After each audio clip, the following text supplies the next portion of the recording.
Que se me olvidó la virón.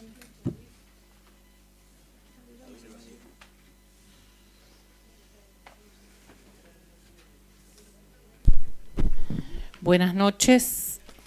Siendo las 19:04, vamos a dar inicio a la sesión del día de hoy. Vamos a comenzar con el punto 1, que es el izamiento del pabellón nacional. Voy a convocar a los concejales Vanessa Sanandrea y Alejandro Duz.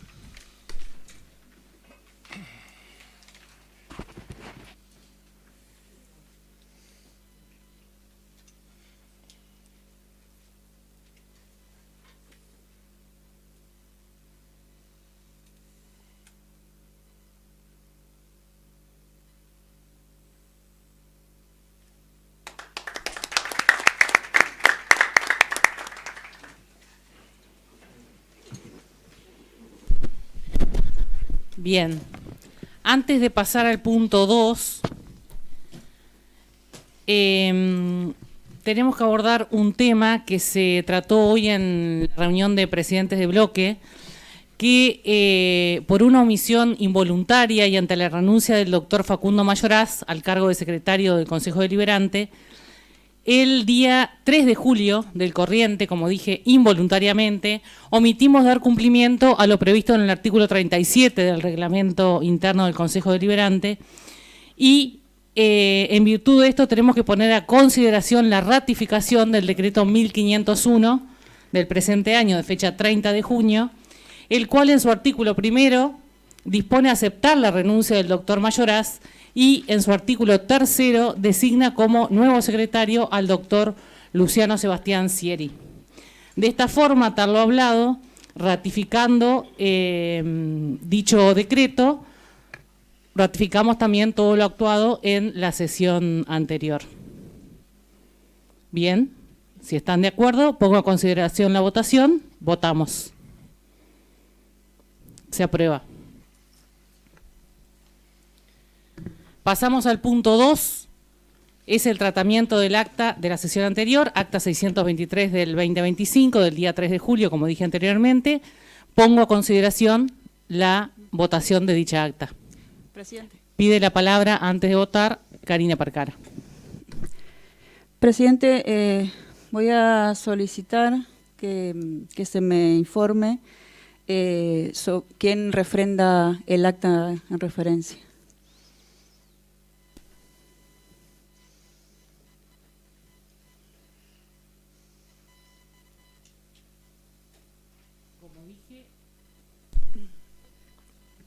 ¿Quién refrenda? La presidenta del Consejo. Bien, dado que el acta no está refrendada por el secretario del Consejo Deliberante, lo cual no fue votado en la sesión, yo no voy a acompañar el acta. Voy a hacer una aclaración. Primero que refrenda la presidenta en primer punto, y hace 2 minutos acabamos de aprobar el decreto y acordar en ratificar todo lo actuado por el secretario. Sí, pero el punto 1, el punto 2 es el tratamiento del acta de la sesión anterior. Yo no, el punto 2 yo no lo voy a acompañar. Sí, entendí, pero le digo que lo que usted refiere sobre la persona que refrenda, es correcto, pero es una decisión suya, digamos. Yo quiero dejar sentado que no voy a acompañar el punto 2. Bueno, muy bien. Ahora sí pongo en consideración la votación Señora del acta. Presidente. Gabriela Rodríguez. Gracias.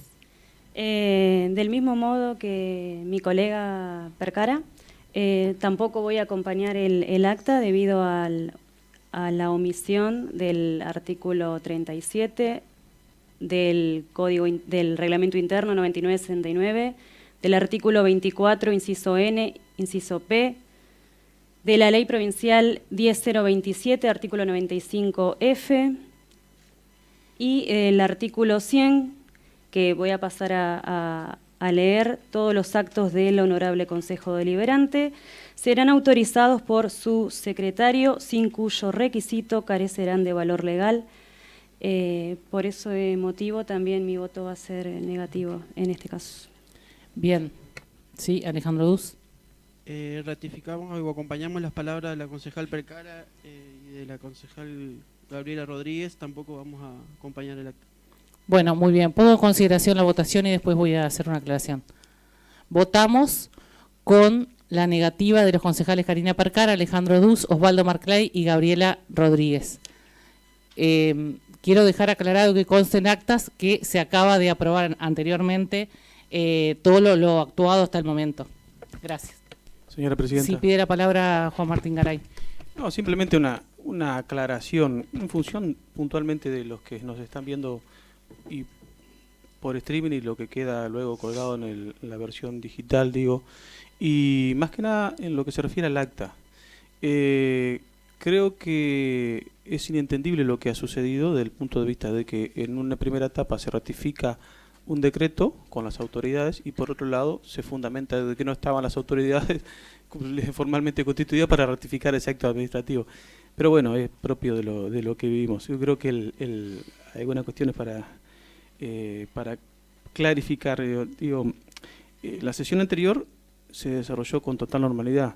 Hubo una formal convocatoria a la sesión, hubo una presencia de todos los concejales en la sesión, hubo el quórum suficiente para esa sesión y se desarrolló con normalidad esa sesión. Quien entendía que no se estaba cumplimentando con lo que las normativas de fondo y de forma establecen, debería haberlo manifestado. Pero bueno, está claro que hubo un error involuntario desde el punto de vista de lo ya expresado y eso ha sido ratificado y zanjado en la primera parte de esta sesión. Así que las demás expresiones corren por cuenta de quien las expresa. Creo que tenemos que tener la tranquilidad institucional y legal de que todo se encuentra a derecho. Muchas gracias. Bien. Señora Presidenta. Tiene la palabra. Bien, nosotros como bloque hemos pronunciado una declaración pública que quería leer básicamente para que no corrernos ni una coma de esta declaración, ¿no es cierto?, del bloque justicialista. Desde nuestro bloque rechazamos con firmeza las expresiones del futuro embajador de Estados Unidos en Argentina, Peter Lamelas, quien anunció su intención de vigilar a gobernadores condicionando las relaciones estratégicas del país y opinar sobre causas judiciales. Estas declaraciones constituyen una grave introducción en los asuntos internos de la nación, desconocen los principios de soberanía y atentan contra el federalismo argentino. Los gobernadores han sido elegidos democráticamente por el voto del pueblo, en cada provincia, legislándolo o ponerlo bajo sospecha desde el exterior no solo resulta inaceptable, sino hiere el pacto federal y el respeto de las instituciones públicas. En relación entre los Estados Unidos debe fundarse en el respeto mutuo, sin presiones ni titulajes, en ninguna potencia extranjera. La soberanía y el federalismo no se negocian, se defienden. Gracias, señor presidente. Gracias, concejal Toledo. Pasamos ahora sí al punto 3, que son notas ingresadas del Departamento Ejecutivo Municipal. El señor presidente municipal, doctor José Eduardo Laurito, eleva 3.1, expediente 1.151.846, libro 75, adjuntando balance municipal correspondiente al mes de junio de 2025, se propone remitirlo a la Comisión de Hacienda y enviar copia a los bloques. Se aprueba. 3.2, expediente 1.151.774, libro 75, remitido por la ingeniera María Florencia Igarzábal, quien presenta informe técnico de las especies arbóreas que se interesa extraer en calle Suipacha 432, propiedad del señor Raúl Domínguez, señalando que el solicitante asume los costos de la extracción y reemplazo por otras especies autorizadas del área municipal interviniente. Se propone remitirlo a la Comisión de Ambiente. Se aprueba. 3.3, expediente 1.144.283, libro 75, remitido por el arquitecto Juan Manuel Carrozo, quien solicita a este cuerpo legislativo la autorización correspondiente para la reparación y construcción de espacios en el edificio de calle Galarza 571 de esta ciudad, que permitan la instalación de equipos de medicina nuclear, cámara gamma, SPECT, mamógrafos y tomógrafos por emisión de positrones. Se propone remitirlo a la Comisión de Obras Públicas. Se aprueba. Punto 4, notas en general. El 4.1 es el expediente 1.152.026, libro 75, presentado por el señor Fabricio Escatena, piloto de automovilismo, quien adjunta rendición de cuentas del subsidio otorgado conforme a la ordenanza 11.504, correspondiente a la orden de pago 3.996 y 3.997, se propone remitirlo a la Comisión de Hacienda y a la Comisión de Deportes. Se aprueba. 4.2, expediente 1.152.336, libro 75, presentado por el señor Daniel Magri y Gustavo Anza en su carácter de presidente y secretario de la Asociación Civil Amigos de Autos Clásicos y Antiguos de Concepción del Uruguay, quienes solicitan se declara de interés municipal el evento La Histórica Te Recibe, edición 2025, a realizarse el próximo 16 y 17 de agosto del corriente año. Se propone remitirlo a la Comisión de Educación y Cultura. Se aprueba. Expediente 1.152.546, libro 75, presentado por la señora María Elsa Aranda de Pontelli, quien solicita acceder al beneficio por jubilación en la tasa de cementerio. Se propone remitirlo al CERF. Se aprueba. 4.4, expediente 1.152.667, libro 75, presentado por el señor Agustín Fernández Bugna y Gastón Marcó, en su carácter de presidente y secretario de la Sociedad Rural de Concepción del Uruguay, quienes solicitan se declara de interés municipal el evento Exposición Rural 2025 a celebrarse el próximo 26, 27 y 28 de septiembre del corriente año. Se propone remitirlo a la Comisión de Educación y Cultura. Se aprueba. Pasamos al expediente 4.5, expediente 1.152.893, libro 75, presentado por la señora Romina Campbell Cabillón, quien solicita condonación de la deuda de TGI y Obras Sanitarias. Se propone remitirlo al CERF. Se aprueba. 4.6, expediente 1.153.049, libro 75, presentado por la señora María Petrona Alzogaray, quien solicita condonación de la deuda de TGI y Obras Sanitarias. Se propone remitirlo al CERF. Se aprueba. Pasamos al punto 5, proyectos de bloque. El expediente 1.153.073, libro 75, es un proyecto de comunicación presentado por el bloque La Libertad Avanza Entre Ríos, quien solicita al DEM hacer lugar al reclamo de los vecinos del barrio Walter Gran y barrio Libertad sobre la dificultad de transitar la calle Doctor Ravena debido al estacionamiento en doble mano. Se propone remitirlo a la Comisión de Obras Públicas. Se aprueba. Pasamos al punto 5.2, es el expediente 1.153.095, libro 75. Es un proyecto de comunicación presentado por el bloque Juntos por Uruguay, quien solicita al Poder Ejecutivo Provincial que el proceso de reglamentación de los fondos excedentes de Salto Grande y la definición de prioridades para la CAFEX se contemple de manera equitativa en la ciudad de Concepción del Uruguay, en virtud de su condición de ciudad ribereña sobre el río Uruguay. Se propone remitirlo a la Comisión de Asuntos Institucionales.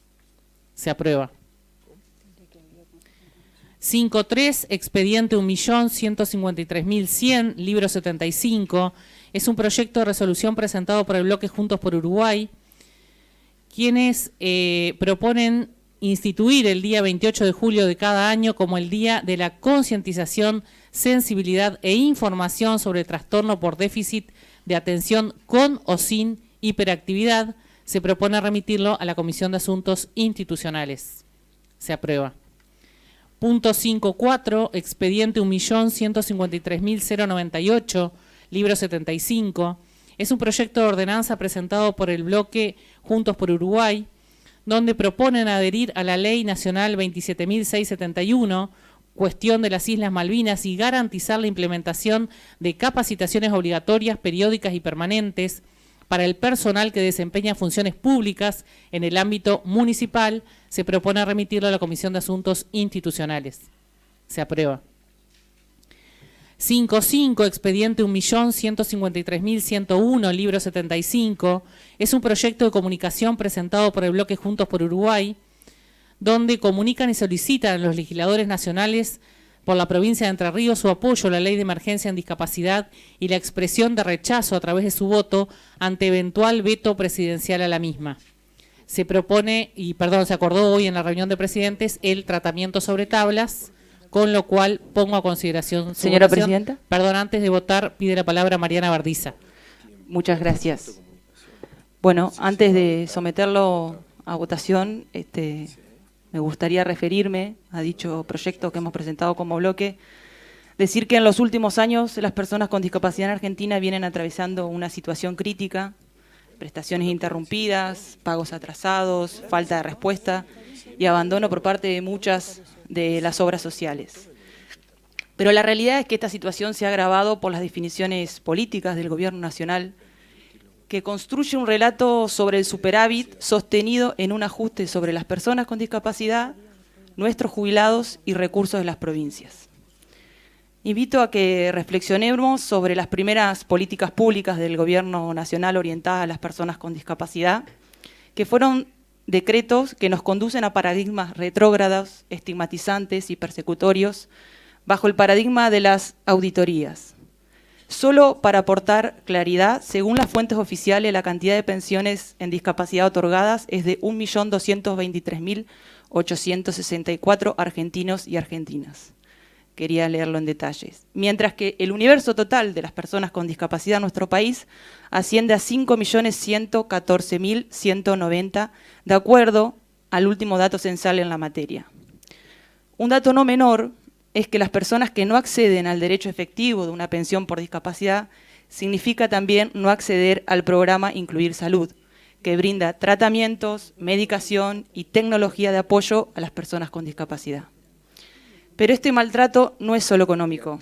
También se evidencia en resoluciones emitidas por la ANDI, la Agencia Nacional de Discapacidad, que sostuvo oficialmente durante meses en el anexo de la resolución 187/2025, emitida sobre los nuevos criterios a la hora de otorgar pensiones no contributivas, expresiones utilizando un lenguaje primitivo y discriminatorio, palabras como débil mental, idiota e imbécil para referirse a las personas con discapacidad.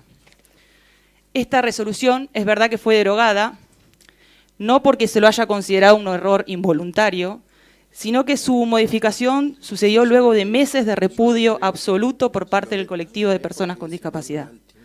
O la crueldad de las expresiones del titular de la ANDIS, y cito: si tuviste un hijo con discapacidad es problema de la familia, no del Estado. Como al Gobierno Nacional le gusta mirar más los números que a las personas, quiero decir que la inversión social que implica la Ley de Emergencia en Discapacidad significa solo el 0,4% del Producto Bruto Interno, según los datos de la Oficina de Presupuestos del Congreso de la Nación, por lo que el superávit fiscal no está en peligro. Lo que sí está afectado es la calidad de vida, la salud, la educación y la autonomía de las miles de personas en nuestra provincia y en todo el país. Familias que se endeudan, infancias que pierden sus apoyos, personas que quedan sin traslado para asistir a escuelas o a centros, profesionales que trabajan durante meses sin cobrar, son expresiones cotidianas de una crisis que se naturalizó peligrosamente. A esto se suma una creciente judicialización de los derechos que ya están reconocidos por ley, lo cual constituye una forma de violencia institucional. No podemos seguir aceptando que cada persona, familia deba litigar individualmente para que se respete lo que el Estado debe garantizar. Frente a este panorama, se presentó en el Congreso de la Nación una ley de emergencia en discapacidad con el objetivo de dar una respuesta rápida, concreta y prioritaria a esta crisis. Esta ley no es un privilegio ni un gasto, es una herramienta concreta y urgente que busca garantizar derechos básicos hoy vulnerados sistemáticamente. No se trata de asistencialismo, sino de justicia. No se trata de equilibrio fiscal, sino de vidas humanas. Las personas con discapacidad no forman parte de una empresa. Son sujetos de derechos que integran la sociedad que debe garantizar dignidad, participación plena e igualdad de oportunidades. Se necesitan respuestas que no se pueden hacer esperar, porque detrás de cada estadística hay una persona. Detrás de cada recorte hay una familia. Detrás de cada institución en crisis hay comunidades enteras que luchan para mantener viva la esperanza. Negar la emergencia no es una postura neutral, es una decisión que sigue excluyendo y empujando a miles de personas a la desesperación. La emergencia se hace visible en cada familia que no puede sostener los apoyos, en cada institución que cierra, en cada profesional que abandona por agotamiento, en cada niño o niña que queda sin acompañamiento escolar. Debemos comprender a la discapacidad como una construcción social, donde se promueva la accesibilidad universal, el derecho a participar, decidir, desear y construir un proyecto de vida propio sin barreras ni tutelajes. Necesitamos construir entre todos una sociedad donde la diversidad se valore y el respeto sea el lenguaje común. Y para eso es fundamental humanizar la política, ser más empáticos. Hoy seguramente a todos nos llegó una invitación para mañana, una convocatoria por parte del Consejo Asesor de Discapacidad, que está integrado por personas con discapacidad, familiares, instituciones de la sociedad civil, educativas, que nos convocan mañana a una conferencia de prensa a las 10 en el Auditorio Ilia para manifestarse, para pronunciarse en apoyo a la Ley de Emergencia con Discapacidad. Yo nos pido a todos, porque la invitación llegó para todos, que participemos, que escuchemos. Hace unos días atrás charlaba con una mamá y un papá que nos gustaría poder expresar o poder hacer ver la lucha cotidiana que tienen las personas con discapacidad y sus familias para hacer valer los derechos. Lo desgastante que es todos los días, con las obras sociales, con las prestaciones que se demoran, con lo que fui comentando anteriormente, pero no con ánimos de que ustedes pasen el desgaste que nosotros vivimos, con ánimo de que se pongan en nuestro lugar, que tengan empatía. Es una situación realmente desesperante y crítica. Eso es lo que vivimos muchas familias, muchas personas con discapacidad y muchas instituciones que le ponen el corazón a cada una de las actividades que allí realizan, a cada uno de los niños y niñas que concurren a esas instituciones. Ahora voy a hablar no como concejal, sino como mamá. Nosotros vamos a seguir luchando y con estas manos vamos a seguir golpeando las puertas que tengamos que golpear para hacer valer los derechos de nuestros hijos e hijas. Y con estas mismas manos los vamos a abrazar, los vamos a tranquilizar y les vamos a decir que todo va a estar bien. Nuevamente le pido, lo hice en las redes sociales y lo hago en esta sesión, al presidente, al gobierno nacional, que reflexione y apoye la ley de emergencia en discapacidad. No se trata solo de vetos y de leyes, se trata de vidas, de derechos y de futuro. No es solo una ley, es la diferencia entre poder vivir dignamente o ser empujados al abandono. Este proyecto de comunicación tiene el sentido de pedirle a nuestros legisladores nacionales, a todos de la provincia de Entre Ríos, que acompañen el incumplimiento efectivo de esta ley o que en caso de un eventual veto lo rechacen. Muchas gracias, señora presidenta. Gracias, concejal Bardiza. Pide la palabra Gabriela Rodríguez. Gracias, señora presidenta.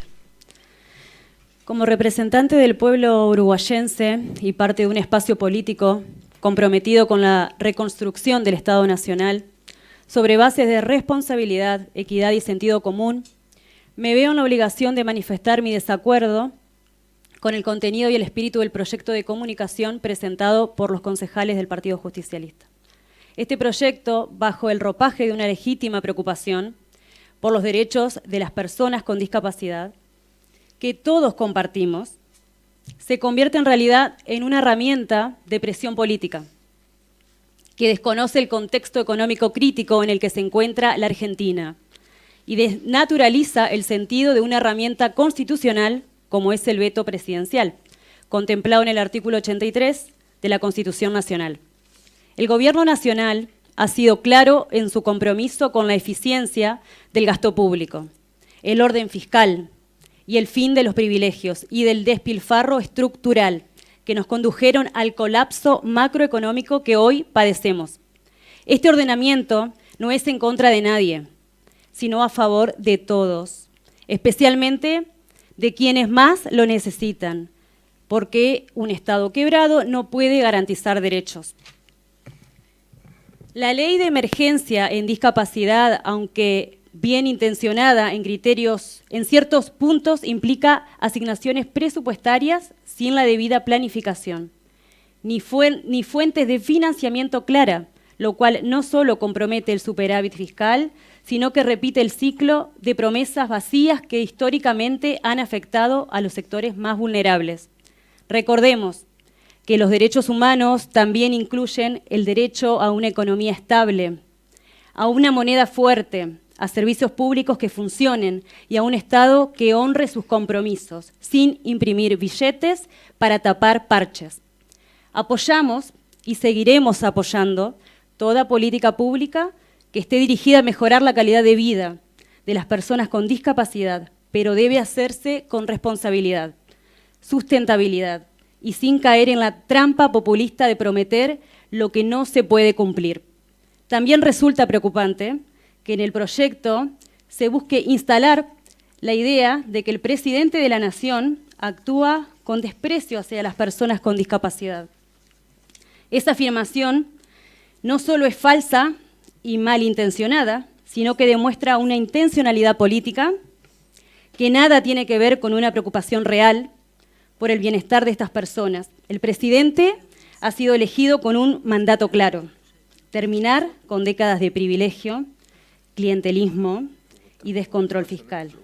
Y ese mandato incluye tomar decisiones difíciles, pero necesarias, que garanticen que las futuras políticas públicas se financien con recursos genuinos y no con deuda o inflación.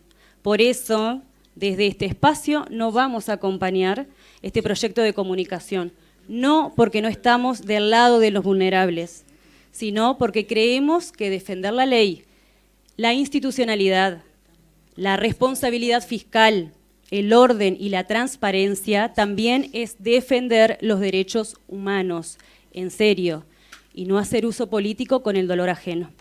Muchas gracias, señora Presidenta. Señor Presidente. Alejandro Dus tiene la palabra. ¿Se me escucha bien? Escuché hablar de que es una herramienta injusta hablar de auditorías, cuando su propio líder ideológico, Perón, decía: toda persona es buena, pero si se la controla mejor. No sé por qué tanto miedo lo tienen las auditorías. Si ustedes gobernaron los últimos 20 años, salvo el pasado año y medio, si a esta emergencia a la cual llegamos, si hay algo que nos llevó, fue a este populismo de otorgar pensiones y sin control, que equivalen el porcentaje de población con discapacidad a cifras de países en guerra o que han tenido guerras. De ver de que se han presentado por más de una persona radiografías de un perro. Y si vamos a los datos, el 60% del millón de beneficiarios no se presentaron a la revisión médica obligatoria. Era ir y contratarlo. 8.200 personas renunciaron a la asignación y resulta que 6.643 se dieron de bajas porque eran personas fallecidas y estaban cobrando, quién sabe quién estaba cobrando. Entonces, nos dicen que no tenemos corazón, que insultamos, pero lo que nos llevó a esta emergencia fueron ustedes. Muchas gracias. Bien, como dije, en la reunión de presidentes se acordó el tratamiento sobre tablas, con lo cual votamos. Se aprueba, que conste en actas que tenemos votos negativos de los concejales Gabriela Rodríguez, Alejandro Dus y Osvaldo Marclay. Bien, pasamos a los despachos del CERF, el despacho 11 del 2025, expediente 1.150.204, libro 75, de fecha 13 de junio del 2025, presentado por la señora Claudia Beatriz Macelli, domiciliada en 30 del Oeste Sur, 965, barrio 38 Viviendas de esta ciudad, quien solicita se le condone la deuda que mantiene con este municipio en concepto de tasa general inmobiliaria y obras sanitarias. El despacho de la comisión es una ordenanza haciendo lugar, la cual condona el 100% de la deuda en concepto de tasa general inmobiliaria y obras sanitarias. Votamos. Se aprueba.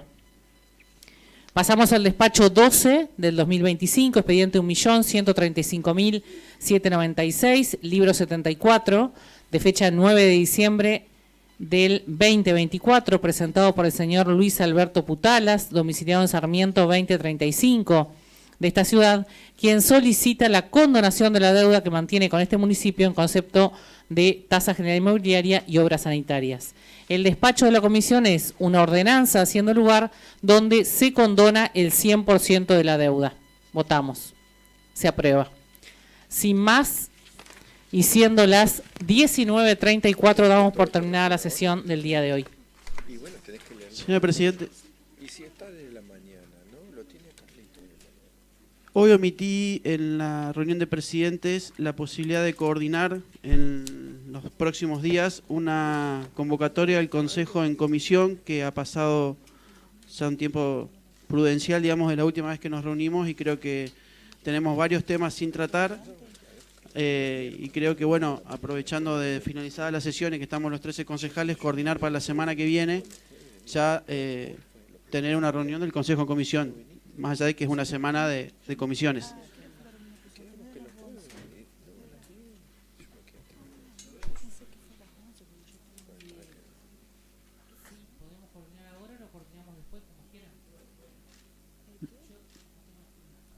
Ah, bueno.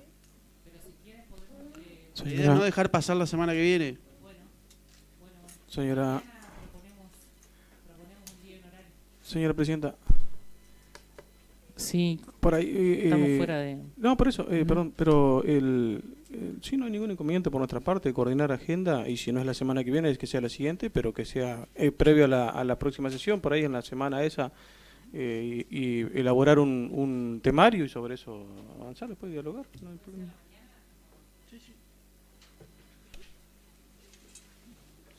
No,